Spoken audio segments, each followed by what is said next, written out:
It's 9:45 p.m. and Flight 3407 has been cruising at FL 160 for a few minutes when they received the weather report for the area.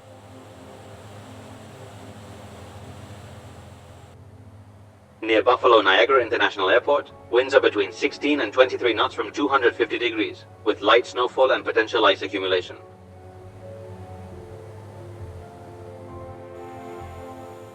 After receiving this report and discussing various aspects of the landing, First Officer Shaw sent the data to a data link service, which would remotely calculate the appropriate reference speeds for the approach.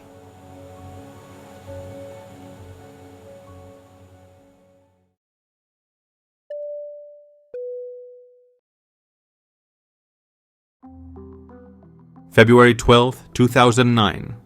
Newark Liberty International Airport, New Jersey, USA. It's 7:30 p.m. and here at Newark, Colgan Air Flight 3407 is waiting for clearance to move towards the runway for departure to Buffalo, New York. The weather is far from ideal for flying, with strong winds and occasional snow showers causing significant delays in aircraft departures.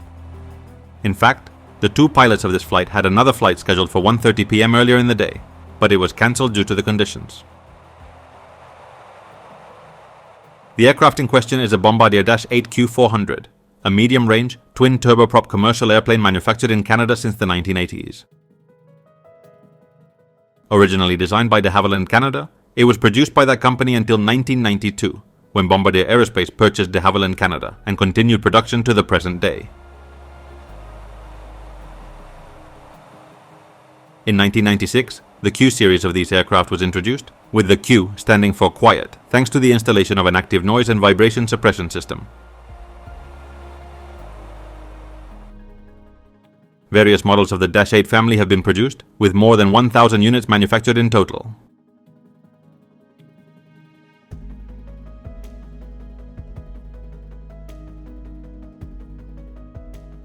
In 1965, World War II veteran pilot Charles Colgan founded a flight school and general aviation support service at Manassas Airport, Virginia, under the name Colgan Airways Corporation. By 1970, the business had expanded to include small charter and air cargo operations, and in 1980, the deregulation of the airline industry opened the door for the company, now called Colgan Air, to begin operating regular passenger flights.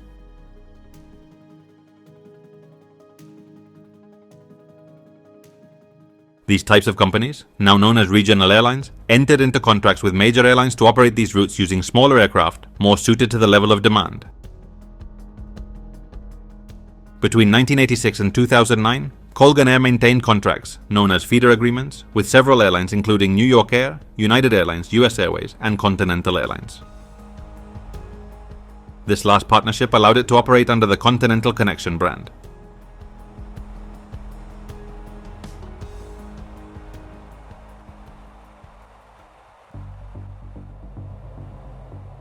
At the controls of Flight 3407 is Captain Marvin Renslow, 47 years old, with a total of 3,379 hours of flight experience, 111 of which are on Dash 8Q400 aircraft.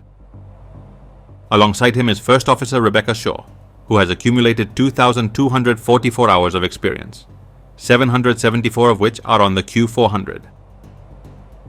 Additionally, another pilot, who has no duties on this flight, is traveling as a passenger in the cockpit. Completing the crew are 2 flight attendants, bringing the total number of people on board the aircraft to 49, including 44 passengers.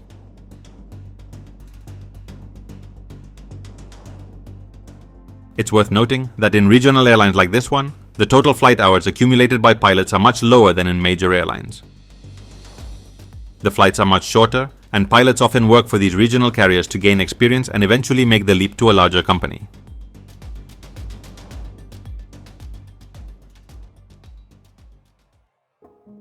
First Officer Rebecca Shaw, for instance, lives more than 3,000 kilometers away from Newark, Colgan Air's base of operations, so she has to take several flights to get here for work.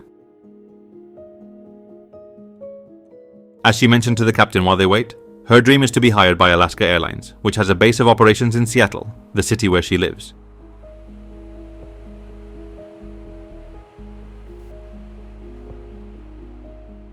Time drags on at Newark Airport. The wait feels endless. It's been quite a few minutes since they were given clearance to head to the runway, but there are 20 flights ahead of them, all preparing to depart for their respective destinations. Meanwhile, the pilots continue chatting, discussing their low salaries, the time they spend away from their families, and even how their vacations are randomly assigned without consideration for their preferences.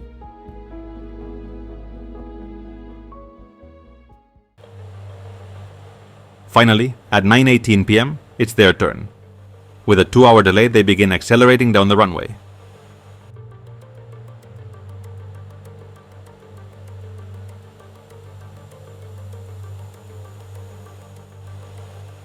The takeoff is smooth, and they start climbing to their target altitude of 16,000 feet.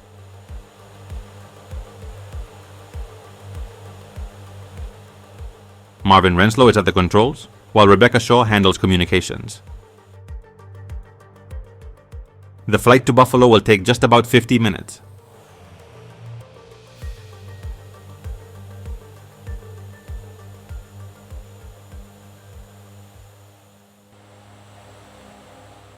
The flight is calm, passing through the skies on a typical cold February night, with the lights of the counties and cities between Newark and Buffalo stretching out beneath them.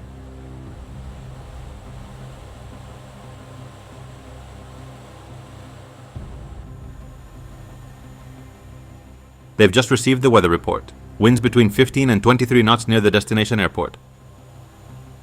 Nothing excessive for this aircraft, which can land in winds up to 36 knots, about 67 kilometers an hour. They were also warned about the possible formation of ice layers. The plane is well prepared for such hostile conditions. This particular aircraft is equipped with 4 air pumps that inflate a coating on the leading edge of the wings, causing any accumulated ice to break apart and separate from the wings, thus preventing major issues. The captain has also activated a warning mechanism that causes the controls to vibrate at a higher speed than usual when a stall is imminent, as ice can increase the speed at which the stall occurs.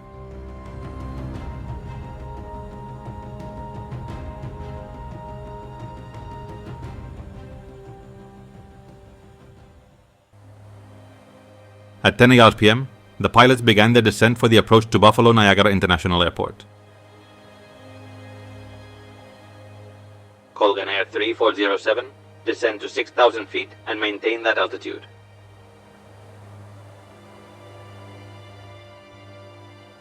As they were descending, Rebecca picked up the transmitter to address the passengers. Dear passengers, we are 15 minutes away from landing. We apologize for the delay caused by the weather conditions. Please remain seated so that the flight attendants can prepare the cabin for landing.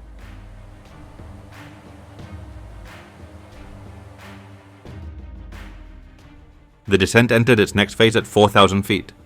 At this point, the pilots broke the sterile cockpit rule, with yawns accompanied by comments about the accumulated fatigue from their trip to Newark. Once again, they talked about their salaries, and the captain gave Rebecca advice about her future with the company, causing them to lose valuable time that should have been spent monitoring their instruments.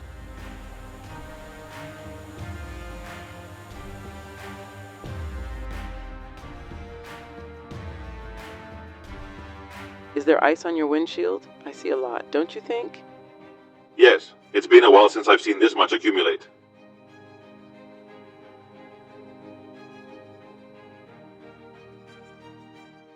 They checked that the anti-ice system was activated and continued their descent.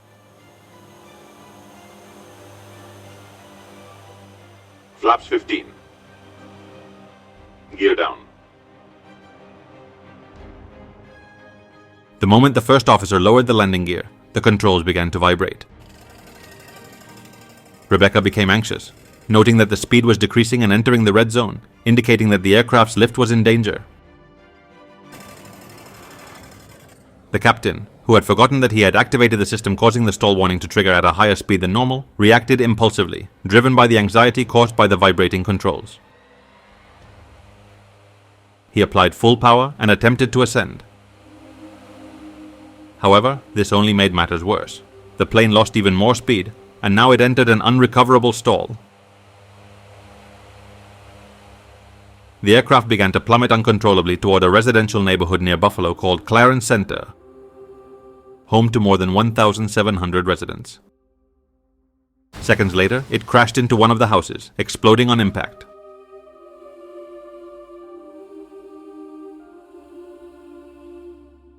No one on board survived the crash, and of the 3 people inside the house at the time, 1 also lost their life.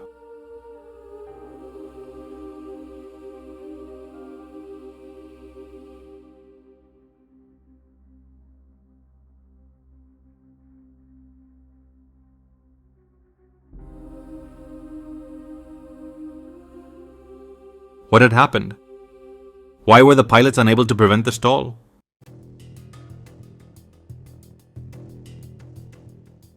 Emergency Services and the Federal Aviation Administration, FAA, began investigating the causes of the crash. It was known that at the time of the accident, 10:20 p.m. local time, there were gusty winds and light snow. The 2 black boxes were recovered, but experts warned that the investigation would be long and difficult.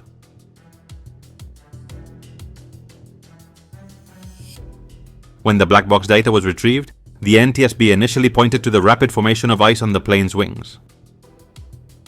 However, after a thorough analysis of the data, it was determined that the stall was caused by the captain's improper response to the vibrating controls. He pulled back on them, trying to raise the aircraft, which is the opposite of what should be done. In such cases, the correct action is to lower the plane's nose to gain speed and avoid an imminent stall. But how could the captain make such a basic mistake?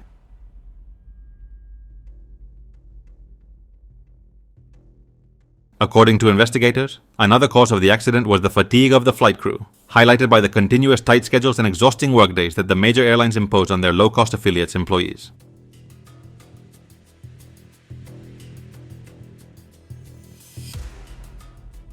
The low salaries of these pilots often prevent them from affording hotels or buying a home near their airline's base of operations, forcing them to travel long distances to get to work.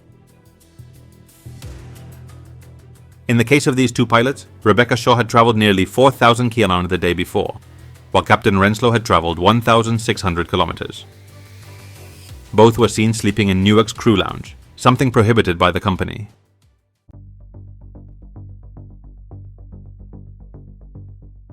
Moments before the accident, the pilot and co-pilot were chatting about their work situation, including their below-average annual salaries. This distraction, at such a critical moment as the final approach to the destination airport, caused them to miss how close their speed was to the minimum indicated for a stall.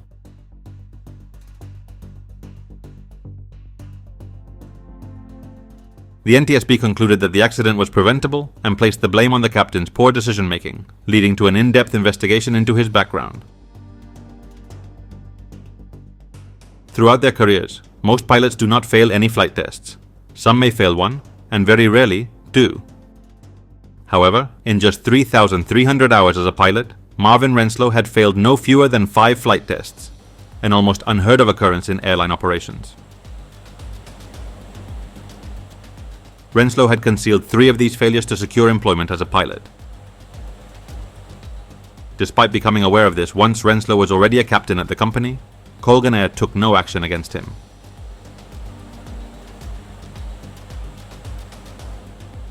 This accident led to more than 25 recommendations from the NTSB, some of which were significant and changed several lax and outdated terms in US aviation.